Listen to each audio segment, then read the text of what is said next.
Hello guys, আমি প্রীতিশ।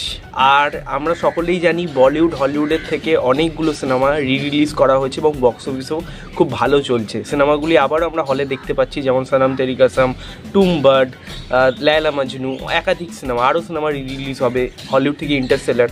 তো যদি কেমন হয় যে আমরা ছোটোবেলাতে কিছু বাংলা সিনেমা যেগুলো টিভিতে দেখে বড় হয়েছি, সেই ছবিগুলো যদি আমরা আবারও হলে দেখতে পাই তাহলে কেমন হয়। তো সেই লিস্ট নিয়ে আমি এখানে চলে এসেছি। টোটাল 6টা সিনেমার কথা বলবো, যেই 6টা সিনেমা আমার মনে হয় আবারও হলে রিলিজ করা উচিত। একটা যদি রিজনেবল প্রাইস দিয়ে ছবিগুলোকে সুযোগ করে দেওয়া হয় দর্শকদের জন্য, তাহলে আমার মনে হয় খুব ভালো হবে। তো সেই 6টা সিনেমা নিয়ে কথা বলবো। সবার প্রথম যদি কথা বলি দেবদার দুটো সিনেমা নিয়ে। আমার 2008 সালে যেই সিনেমাটার নাম হচ্ছে মন মানে না, যেখানে দেব এবং কোয়েল জুটিকে আমরা দেখতে পাই। অনবদ্য একটা সিনেমা, আমার কাছে খুব নস্টালজিক সিনেমা। জানি এখন সিনেমাটা নিয়ে রিভিউ লোকে করলে বা এখনের পার্সপেক্টিভ দিয়ে দেখলে সিনেমাটার মধ্যে অনেকগুলো ফ্লস রয়েছে, কিন্তু আমি সেই সময় দিয়ে আমার ছোটোবেলা নস্টালজিয়া কাজ করে সেই সিনেমাগুলো দেখলে টিভিতে এখনও। তো আমি মনে করি যে ওই মন মানে না সিনেমাটা কিন্তু আরেকবার হলে যদি রিলিজ করা হয় তাহলে কিন্তু সবচেয়ে ভালো হয়। তার কারণ দেব কোয়েলের জুটি সেই দেখার মতন একটা সিজন, এবং আমার মনে হচ্ছে SBF 2022-এ এরকম একটা রিলিজ প্ল্যান করেছিল, তারা রিলিজ করেছিল, কিন্তু তার মধ্যে তারা প্রেমের কাহিনী রেখেছিল, মন মানে না রাখেনি। তো মন মানে না সিনেমাটা যদি আমরা আরেকবার হলে দেখতে পাই তাহলে খুবই ভালো হয়, ঠিক আছে? কারণ গল্পটাও খুব ভালো ছিল, গানগুলো তো সেরা। এবং দ্বিতীয় যেই ছবিটা নিয়ে কথা বলবো দেবদা, সেটা আমার মনে হয় বেশিরভাগ জনই দেবদাকে ওই সিনেমার থেকেই চিনে। তো সেটার নাম হচ্ছে চ্যালেঞ্জ। ইয়েস, চ্যালেঞ্জ সিনেমাটা আমার মনে হয় রিলিজ করা উচিত। রাজ চক্রবর্তী পরিচালিত চ্যালেঞ্জ, SBF প্রোডাকশন হাউসে আসা চ্যালেঞ্জ, একটা দুরুন্দার কালেকশন করেছিল সেই সময়, এবং দেব শুভশ্রী জুটি নিয়ে সেই সময় দিয়েই প্রশংসা হতে স্টার্ট করে। এবং সেখানে দেবদার যত প্রশংসা করবো ততই কম হবে। আর সব দর্শকই প্রায় বলতে গেলে বাঙালির সব দর্শকই আমার মনে হয় খুব কমজন আছে যারা চ্যালেঞ্জ সিনেমাটা দেখেনি। তো চ্যালেঞ্জ আমরা টিভিতে অনেকবার দেখেছি, আমি হলে দেখেছি, টিভিতে অনেকবার দেখেছি। এই হলে যদি আবারও রিলিজ করানো যায় চ্যালেঞ্জ, আমার মনে হয় খুব বেটার হবে। 2022-এ করেছিল, পার্টিকুলার একদিনের জন্য করেছিল চ্যালেঞ্জ রিলিজ। SBF তাদের সবকটা ছবি, যে পুরোনো ছবিগুলো, তার মধ্যে চ্যালেঞ্জ, প্রেম আমার, চিরদিনই তুমি যে আমার, এইসব ছবি রিলিজ করেছিল। তো সেই সময় আমার মনে আছে চ্যালেঞ্জও করেছিল। চ্যালেঞ্জ কিন্তু যথেষ্ট ভালো দর্শক এনেছে, এবং আপনি যদি ইউটিউবে এখনও সার্চ করেন হল রিয়াকশন, চ্যালেঞ্জের দেবদার এন্ট্রির হল রিয়াকশন কিন্তু পেয়ে যাবেন উদয়ন সিনেমা শেওড়াফুলিতে। তার কারণ হচ্ছে সেই সময় একটা মারাত্মক ক্রেজ দেখা গেছিলো। উদয়নে 2টো শো করে দিয়েছিল, একটা শো ছিল আর একটা শো বাড়িয়ে দিয়েছিল। তার ভাবুন কি ক্রেজ। আমার মনে হয় এখনও যদি চ্যালেঞ্জ রিলিজ করা হয়, গ্রাম বাংলা থেকে আরম্ভ করে শহরেও প্রচুর দর্শক কিন্তু চ্যালেঞ্জ দেখতে হলমুখী হবে, ঠিক আছে? সেই ছোটোবেলার নস্টালজিয়া সেটাকে আবার আমরা ফিরে পাবো। দেবদার ওই সোয়াগ দেখে জাস্ট ছিটকে যাবো আমরা সকলে। তো তারপরে জিদ্দার দুটো সিনেমা নিয়ে কথা বলবো। জিদ্দা যেই সিনেমা থেকে আমার মনে হয় সবচেয়ে বেশি পরিচিতি পেয়েছে, এবং এই সিনেমাটা নিয়ে এখনও প্রচুর পরিমাণে কথা হয়। এবং ওই জিদ্দার ওই রোম্যান্টিক হিরো, ওই চকলেট বয় ইমেজটা, সেটা যেভাবে সেই সময় ফেমাস হয়েছিল এই সিনেমাটা, এবং গানগুলো DVD কিন্তু ওই গানগুলো, সেটা হচ্ছে সাথী সিনেমা। ইয়েস, সাথী, জিদ্দার সাথী, শ্রী ভেঙ্কটেশ ফিল্মে 2002 সালে সাথী রিলিজ করে।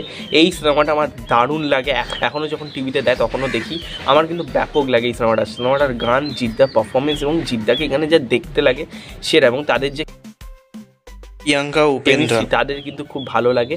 তো ওভারঅল সিনেমাটা কিন্তু আরেকবার রিলিজ করানো যায়, এবং আমার মনে হয় আজকের দিনে দাঁড়িয়েও সিনেমাটা কিন্তু রেলিভেন্ট। সেকেন্ড যে সিনেমাটা নিয়ে কথা বলবো সেটা হচ্ছে দুই পৃথিবী। এটা শুধু জিদ্দার সিনেমা না, দেবদাও রয়েছে, রাজ চক্রবর্তী ডিরেক্ট করেছিল। এই সিনেমাটা 2010 সালে রিলিজ করেছিল।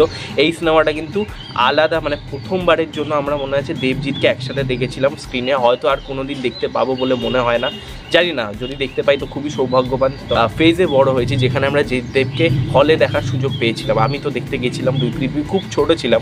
তো সেই জিনিসটা যদি আরেকবার আমরা ফিরে পাই, দুই পৃথিবীও কিন্তু রিলিজ করেছিল একবার, একদিনের জন্য, ওই যে বললাম SBF রিলিজ করেছিল, সেই সময় করেছিল। যদি আরেকবার এটা করা যায়, ঠিক আছে, তাহলে খুবই ভালো হয়। দুই পৃথিবী সিনেমাটা কিন্তু আমরা দেবদা জিদ্দাকে আবারও স্ক্রিনে একসাথে দেখতে পাবো। সেটা যদি হয় তো ডেফিনেটলি ভালো হবে। আমার তো মনে হয় দুই পৃথিবী রিলিজ করা খুবই প্রয়োজন। এরপর কথা বলবো প্রসেনজিৎ স্যারের সিনেমা। প্রসেনজিৎ স্যারের দুটো সিনেমা আমি রেখেছি, যেই দুটো সিনেমা আমার মনে হয় রিলিজ করা উচিত। তো একটা প্রথম যেই সিনেমাটা রেখেছি সেটা হচ্ছে প্রসেনজিৎ স্যার এবং ঋতুপর্ণা ম্যামের জুটির সিনেমা, সেটা হচ্ছে তুমি এলে তাই। এই সিনেমাটা শুধু দুজন নেই, এছাড়াও ভিক্টর ব্যানার্জি রয়েছে। এই সিনেমাটা মেইন স্ট্রিম মশলা মুভি হলেও এর মধ্যে কিন্তু খুব ভালো একটা গল্প রয়েছে, এবং আমার বেসিক্যালি আমি ছোটোবেলায় যখন এই সিনেমাগুলো দেখতাম টিভিতে, এখন জানি না টেলিকাস্ট হয় কিনা, আমার কিন্তু খুব দারুণ লাগতো সেই সময় দেখে, কিন্তু খুব ভালো লেগেছিলো। এবং আমি মনে করি এই সিনেমাটা রিলিজ করা দরকার। এই সিনেমার যে গল্পের মেসেজ, এবং বিশেষ করে এখানে ঋতুপর্ণাকে ওই যে রিলিজিয়ানের একটা ফ্যাক্টর রয়েছে, এবং জাত ধর্ম বিচার করে হচ্ছে ভিক্টর ব্যানার্জি। তো গল্পটা কিন্তু আজকের দিনও রিলেভেন্ট। তো আমার মনে হয় তুমি এলে তাই একটা খুব ভালো সিনেমা। আমার মনে হয় যে প্রসেনজিৎ স্যারের যারা যারা ফ্যান রয়েছে তারা তো সকলেই এই সিনেমাটা দেখেছো, বাট আমার মনে হয় রিলিজ করলে আর একবার আমরা সেই নস্টালজিয়া ফিল করতে পারবো এবং অনেক যারা নিউ জেনারেশন তারাও হয়তো যেতে পারে এই সিনেমাটা দেখার জন্য। এছাড়াও একটা সিনেমা নিয়ে কথা বলবো, সেটা আমার অনবদ্য একটা সিনেমা লাগে প্রসেনজিৎ চ্যাটার্জি, সেটা হচ্ছে চলো পাল্টাই, হরনাথ চক্রবর্তী পরিচালিত। গৌরব চ্যাটার্জি, এখানে আমরা প্রসেনজিৎ চ্যাটার্জিকে দেখতে পেয়েছিলাম। এই সিনেমাটার মেসেজ যেটা এতটা ভালো এবং সিনেমাটার গল্পটা দারুণ, ঠিক আছে, প্রচণ্ড রিলেটেবল একটা গল্প।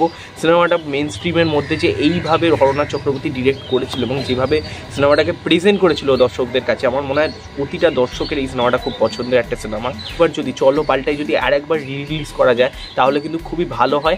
অনেক অডিয়েন্স কিন্তু সিনেমাটা আবারও দেখতে যাবে হলে। তো আমার তো অন্তত মনে হয় যে রিলিজ করা উচিত। তো দ্যাট ওয়াজ দ্য গাইস, 6টা সিনেমা ছিল, 6টা সিনেমা আমার মনে হচ্ছে রিলিজ করা উচিত। তো তোমাদের মাথায় যদি কোনো এরকম সিনেমা থাকে যেগুলো তোমরা চাও যে বাংলা সিনেমার মধ্যে সেগুলো রিলিজ করা উচিত হলে আর একবার তোমরা দেখতে যেতে চাও, তাহলে ডেফিনেটলি কমেন্টে জানিও। ভালো লাগলে ভিডিওটা লাইক করো, শেয়ার করো এবং সাবস্ক্রাইব করো, পাশে বেল আইকন ক্লিক করো, বেশি বেশি করে ভিডিওটা শেয়ার করো। ততক্ষণের জন্য টাটা।